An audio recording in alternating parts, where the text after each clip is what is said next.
شیخ طاهر شوشی هلبزوان و خوشنویس لسال 1917 جدایک بویا و سال 1961 وغر کریه. دجیک 40 سالی دا بر همک مزن دیف خو هلایا و یک جیه کمین خوینکان ملا سعید نورسی بو. 20 بر همین ادبی و آینی هنه و 5 دستخط 5 نامن ملا سعید نورسی به دستخط خو نویسانه. 4 زمان زانین کردی، عربی، فارسی و شعر هر 4 زمان و هر 2 زاراوین کردی، کرمانجی و سورانیت نویسان. گلزار یک جی برهمت وی شاکاره کش 13,000 بیتان پیک دهد. دکتر حمزه طاهر شوشی برهمنوی پاراستینه و هندک چاپ کرینه و یندیجی کار تعداد کن جبو چاپه. قطابي امشينا حتى رادايك يبي برهمي باريزين وما يبرشاف كريجي هندك وك جلزار وبندو شيراتي طبع بوين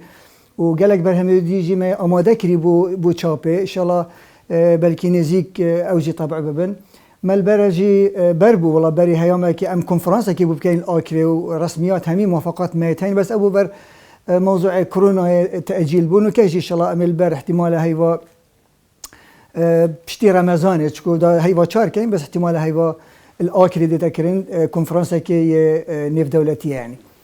سرهاتيا چوانيا بويا خويندكار ملا سعيد نورسي اكن جيبو الجندي سيس نبرخ اكريفا والويري نما كي بو نورسي فرت كات نورسي سنه كي مفكر بو داعيه بو قالك هستانتوي هبو رسالة كي بوفريت كانت باش حست كم توم بهجمري اكش قطابية خو طلبة النور مشهور التركيا بحثي تشتكي ديجي ناكت نورسي برسفا نامويدت بشتي من توي هل بجارتي اكش قطابية خو بري 19 صالة شيخ طاهر الفيرت مين تبا من دهوش يعني بوشي بري 19 صالة من بحث ناكريا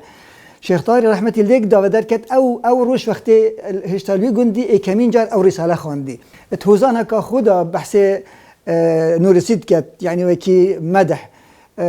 بيجتن يا رب تمنو خلام قرآن سيداي مزن ملاي كردان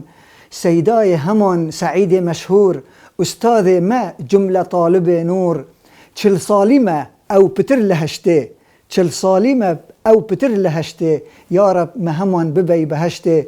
ذكرى تمنو أوان عفوكي دلخوش بلقاء ذات خوكي افاد ناف گلزار داد مقطع كده بحثي نورسيد كتن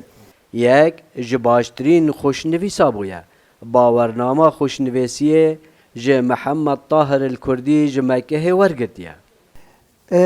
ديسا اش برهمت شيخ طاهري وك خط يعني انسان كي خطاط بو ايكش خطاطات عراقي بو زيدا بركاتي طبعا نتشو اش دوره وش كتاب خاندينا وك فتره وك هشتكا يا هيزكا يا شخصيه كساتي يخو فيري خطي كري وه بين شش نمونه خو هر نوع كي خطي عربي نمونه دفري كرين بو محمد طاهر الكردي الباجر مكه بو اوي اكثر اف اجازه خطيب وفريكر أبا مصورة بس أبا همان خطي محمد طاهر الكردي خطاط بالمكهك وكمين خطاط وطن عربي بو أوي أف نامه بو فريكر صالة 66 يعني بيتا 1936 أف إجازة يا خطي بو رحمة الشيخ طاهري فرد كاتن سلام بالای دنگ امریکا دوها